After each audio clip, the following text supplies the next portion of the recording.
Hi guys, good morning. Off to a late start this morning. I just wanted to do a quick part two of the Virginia Second Amendment issue. So, in this part, I wanted to look over what they have in mind, what they're striving for here. Are they looking for armed encampments in the middle of the town, or what? Now this is a little troubling. It looks like, well, first of all, it looks like this is largely symbolic that they really don't have the right to supersede um, the state legislation. Um, if I said that right, that it seems like it's largely symbolic that they're afraid because this is what I read that they're getting a Democratic. The Democrats are taking over in their Congress and their reps, and they're alarmed that there's going to be a lot of once as usual they're all worried about their guns getting taken away. And it appears to be largely symbolic. I don't know. Here's the troubling part. So I'm trying to figure out what they're against. What laws are they looking to ignore? And this is where it got troubling. The ones I saw that they're looking to ignore is the background check stuff, what's called red flag, people with a history of violence or mental health issues, domestic violence, owning guns, which I don't think they should. There's a huge problem with domestic violence in this country, especially in Connecticut. We got all sorts of things going on right now. Um, Background checks, the red flag. And then the magazines, the large clips magazines, and all these things I think are valid.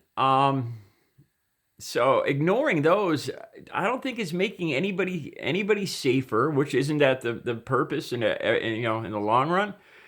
So ignoring those laws where people, felons, people who have been arrested for domestic violence, people with mental health issues. Oh, and they're looking to ignore like the gun loophole. There's laws allowing gun sales. Anybody can go in and actually, there's no laws where these they call it a loophole for the gun sales, the gun auctions. We don't have many around here, so I don't know a lot about it. Um, More or less, where you can go in and buy all sorts of weaponry and guns without showing much of or anything for ID, background, or anything. And they like this. They want to keep this up. Now, those things right there that I named are troubling. I don't think that's a good thing for any town or state. Letting anybody and their brother be armed with uh, multiple round, large clips, semi-automatic weapons. I don't think that's a good idea. I think it seems that's what they're trying to keep open. And that's everybody's safety right there. So yeah, I'm not for that at all. If there's any gun laws, I think there should be background checks. And yeah, mental health, and especially domestic violence. That's a big one. There's so many husbands and boyfriends are killing their wives and girlfriends. It's ridiculous. These people should not have guns or should have their guns revoked. So there's less domestic murder. The gun loophole should be closed too. People that are going there just so they don't have to show any ID, that's questionable to begin with. I know we have people that are very paranoid of the government, that believe in, staying anonymous.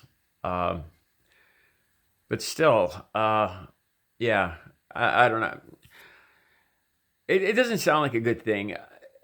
From what I see, it's a largely symbolic thing. It doesn't seem like they're going to be able to actually pull this off. It seems to be more of a political statement.